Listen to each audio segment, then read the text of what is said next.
The alarm blared like a death knell, shattering the lazy Friday afternoon haze on the quad. I froze mid-step, my coffee spilling hot across my sneakers, as Professor Harlan's voice crackled over the speakers. This is not a drill, active shooter simulation turning live. Barricade and evacuate. But it was the scream that gutted me. A raw, animal wail from the edge of the crowd. Orion's voice, twisted in agony, calling my name like a lifeline snapping. I shoved through the stampede, heart slamming against my ribs, the world narrowing to that sound. We'd kept us buried deep, a secret etched in stolen glances and midnight drives down Route 66 knockoffs in the desert outside Tucson.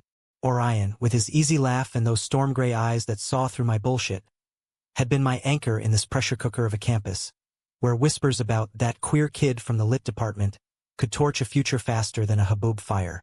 But now, as bodies surged and fake gunfire popped like fireworks gone wrong, I saw him, pinned against the library steps, blood streaking his temple from a prop that had cracked his skull for real. Orion! My voice cracked, swallowed by the chaos.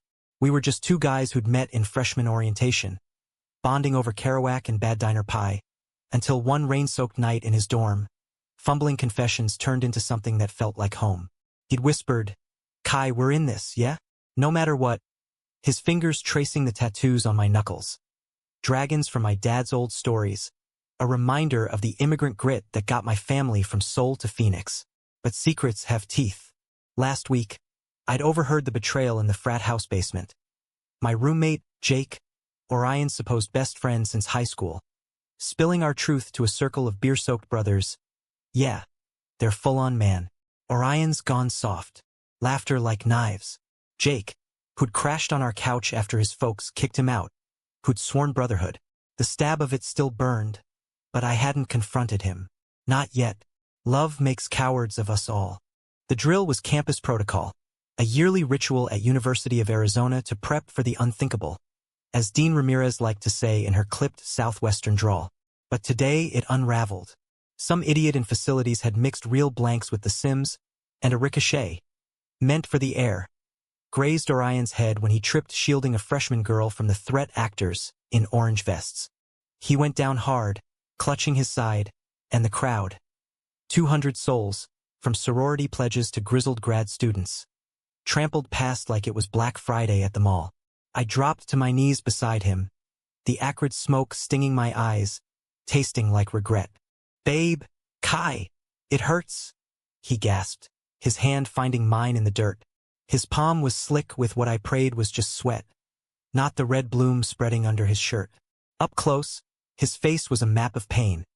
The faint scar from that skateboarding wipeout in high school, the freckles across his nose that I'd kissed 1,000 times in the shadows of Saguaro Stadium. We'd built this fragile world. Study sessions in the library's forgotten stacks, where his knee would brush mine under the table. Drives to the Rincon Mountains, windows down, Springsteen blasting Thunder Road, as we screamed lyrics about escaping small-town ghosts. He was from some nowhere town in Ohio, where his preacher dad had called his confusion a sin worth praying out. I'd fled the expectations of my engineering major parents, who dreamed of me in a corner office, not tangled in sheets with a boy who quoted Whitman like scripture. But Jake's leak had poisoned it all. Texts from mutuals, "Heard you two are, careful, man." Orion had wanted to go public, said it was time to own our beat-up hearts. But I chickened out, terrified of the fallout.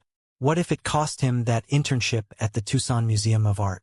What if my folks flew in from Phoenix and saw their perfect son on the evening news as the face of campus scandal?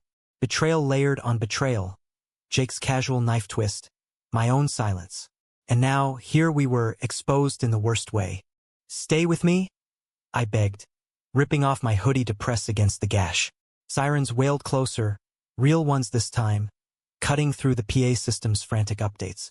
A knot of students circled us. Lila from my poli-sci class, her face pale under her hijab. Marcus, the linebacker who'd once shoulder-checked me in the dining hall for looking at Orion funny. They hovered, unsure, as if our secret bleed was contagious. Then it hit. The real threat wasn't the drill. It was the hesitation in their eyes, the old American script of fear and judgment flipping to something uglier. A guy in a backward cap, Some poly-major I'd seen at Jake's parties. Shoved forward, phone out, filming. Yo, is this the gay dudes Jake was talking about? This viral gold, bro? His laugh was a gut punch, echoing the betrayal that had festered all week. Orion's eyes fluttered, locking on mine, and in that split second, I saw the question. Worth it? No more hiding. Rage boiled up, hot as Tucson asphalt in July. I surged to my feet, planting myself between Orion and the gawker, my voice a roar that silenced the quad's edge. Back the hell off. He's hurt. Rayal hurt. And you're playing TMZ? We're not your damn entertainment. The words hung, electric, as the crowd stilled. Smoke curled like ghosts around us, the pop-pop of distant sim shots underscoring the absurdity. Lila gasped, Marcus's jaw dropped, and for a heartbeat, the world teetered. But Bravery isn't a solo act. Orion, ever the poet, coughed out a weak laugh from the ground. Kai, tell him. All of it. His voice was threadbare, but it lit something in me. A fire I'd banked too long. I knelt again, cradling his head, and let it spill. The late-night confessions, the road trips where we'd mapped our futures on napkins stained with green chili fries, the way his touch made the desert nights feel infinite. Yeah, we're together.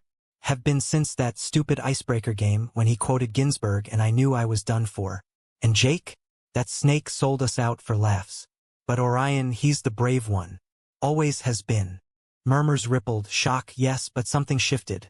Marcus stepped up, his massive frame blocking the filmer. Enough, dude. Get security. Lila dropped beside me, her hands steady as she helped staunch the blood. I've got you, Kai. Both of you. The circle tightened, not in judgment, but protection. As medics burst through. Real ones, badges glinting under the sodium lights. Orion squeezed my hand. Knew you'd show up, he murmured, eyes half-lidded but shining.